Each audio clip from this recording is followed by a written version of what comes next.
और मौजूदा दौर में जो शहीद भगत सिंह की मैं बात करूं, भीमराव अंबेडकर साहब की बात करूं, गुरु गोविंद सिंह जी की मैं बात करूं, तो इन लोगों के विचारों से, जो इनकी विचारधारा है, जो इनकी शिक्षाएं हैं, जो इनके देन है समाज को, और इन तीनों से ही मौजूदा दौर की जो सल्तनत है उनको खतरा बना हुआ है। मना कर रखा है, उनको गांव में घुसने नहीं दे रहे, तो बाबा साहब भीमराव अंबेडकर का बहाना लेके वो लोग अब लोगों में जाने का प्रयास कर रहे हैं। अदरवाइज़ उनकी जो सोच है वो भीमराव जी की सोच के बिल्कुल विपरीत है। इन्होंने सोचा कि खेती को ख़त्म कर दो, खेती ख़त्म होगी तो किसान खुद मजदूर बन जाएगा, अगर वो फिर पलायन करके तो इन पूंजीपति लोगों के कारखानों में काम करने वाले लोग नहीं बचेंगे। अदरवाइज़ कोई भी सरकार आपकी शुभचिंतक नहीं है, ये मैं दावे से कह देता हूँ। सरकार स्कूलों को बंद किए हुए है। क्यों किए हुए हैं? ये वही मनुवादी व्यवस्था लागू करने के लिए है कि लोग शिक्षित ना हों, लोग अशिक्षित रहें, तभी लोग इनके गुलाम बन के चलेंगे। कोई जागरूक होगा, पढ़ा लिखा होगा, अपने अधिकारों के लिए लड़ना जानेगा, तो इनके गले की फांस बढ़ेगा। सुनील मौर्य जी और उनकी पत्नी मेरे साथ बैठे हैं, राखी मौर्य जी। बिल्कुल मैं फिर से इनको बधाई देता हूँ। दी ग्राउंड नेटवर्क की खबरें जानने के लिए चैनल को सब्सक्राइब करें। नमस्कार, आप देख रहे हैं दी ग्राउंड नेटवर्क। मैं हूं आपके साथ विक्रम इंदौरा।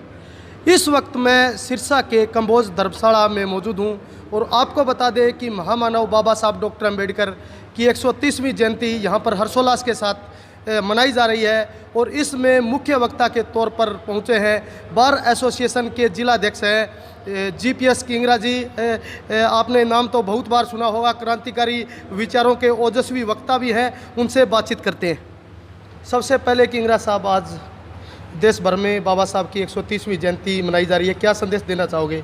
संवैधानिक संस्थाएं आज खतरे में हैं, किसानों का धरना प्रदर्शन चल रहा है, कर्मचारी धरने पे है, ऐसे में बाबा साहब की 130वीं जयंती मनाई जा रही है, क्या कुछ संदेश लोगों के लिए देना चाहोगे?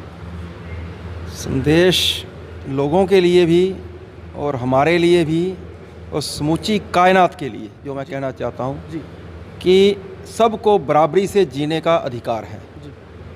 भगवान ने सबको एक बनाया है, कुदरत ने सबको एक बनाया है, कोई ऊंचा नहीं, कोई नीचा नहीं। और इसी ऊंच नीच को, इसी पखंडवाद को, इसी वर्ग भेद को, इसी जो मनुवादी व्यवस्था थी उसको तोड़ने के लिए ही भीमराव अंबेडकर साहब ने जो आरक्षण की व्यवस्था हमारे संविधान में दी, वो अपने आप में बहुत बड़ा क्रांतिकारी कदम था।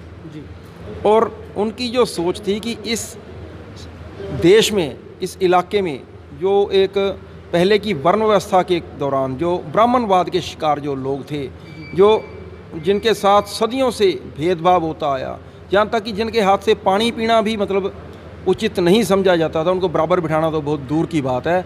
तो उन लोगों के उत्थान के लिए भीमराव अंबेडकर जी ने, बाबा साहब ने जो काम किए वो अविस्मरणीय है। और हमें केवल उनकी फ़ोटो पे फूल चढ़ा के या केवल उनको एक दिन याद करके ही अपने काम की इतिश्री नहीं करनी है, हमें हर रोज़ उन्हें याद रखना है और हमें हर रोज़ उनके विचारों के ऊपर, उनकी विचारधारा के ऊपर और उनके जो सोच थी उन सोच के ऊपर पहरा देना है, ये मैं कहना चाहता हूँ। किंगरा साहब, आप मंच से जब भी बोलते हो तो जिक्र करते हो कि ऐसी महान हस्तियाँ इस देश में रही है जिनसे सरकार को खतरा रहता है। वो कौन कौन ऐसे महान क्रांतिकारी योद्धा रहे हैं जिनके विचारों को सुन करके सरकारों को डर लगता है? आज भी हम देखते हैं कि उनकी मूर्तियां जो है तोड़ी जा रही है, लेकिन उनके विचार हैं वो खंडित नहीं हो रहे हैं। सरकार का मतलब होता है स्टेट जी, और स्टेट को हर उस बात से खतरा रहता है जो उस स्टेट की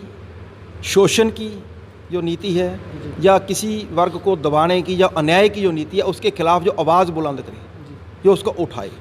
और जिन लोगों के विचारों को ग्रहण करके या जिनके विचारों से ओतप्रोत होकर लोग क्रांति की ज्वाला लिए हुए आगे बढ़ना चाहते हैं, उस हर शख्स से, हर आदमी से इस स्टेट को खतरा रहता है। और मौजूदा दौर में जो शहीद भगत सिंह की मैं बात करूं, भीमराव अंबेडकर साहब की बात करूं, गुरु गोविंद सिंह जी की मैं बात करूं, तो इन लोगों के विचारों से, जो इनकी विचारधारा है, जो इनकी शिक्षाएं हैं, जो इनके देन है समाज को, और इन तीनों से ही मौजूदा दौर की जो सल्तनत है उनको खतरा बना हुआ है।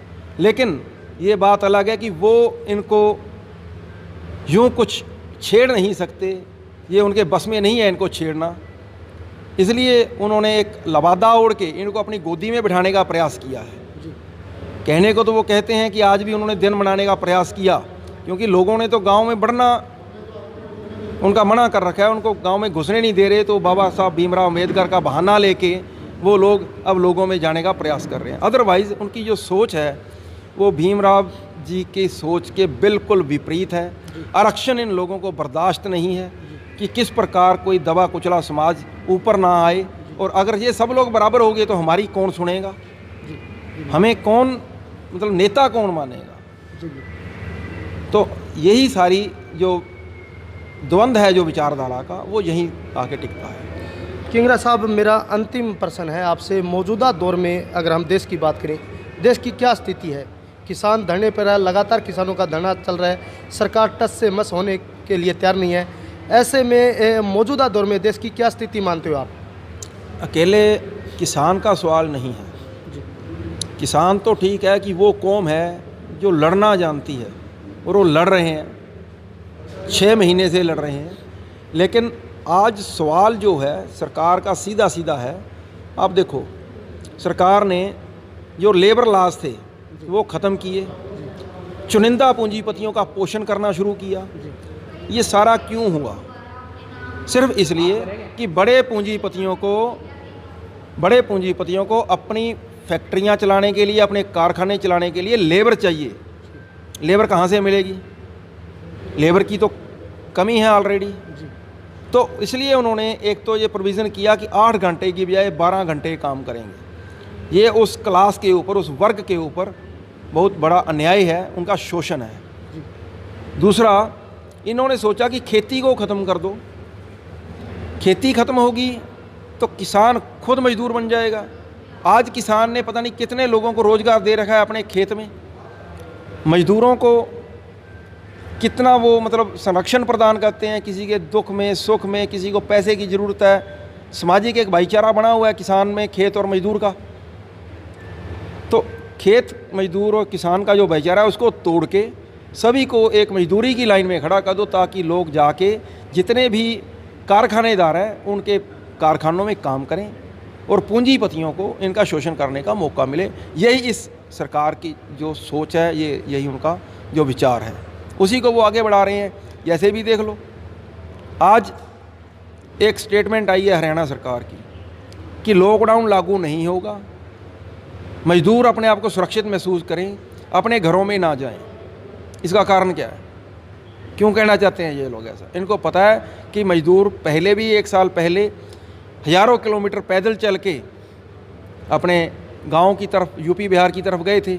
अब उन मजदूरों में फिर असुरक्षा की भावना पैदा हो गई, कहीं वो फिर पलायन ना कर जाएं।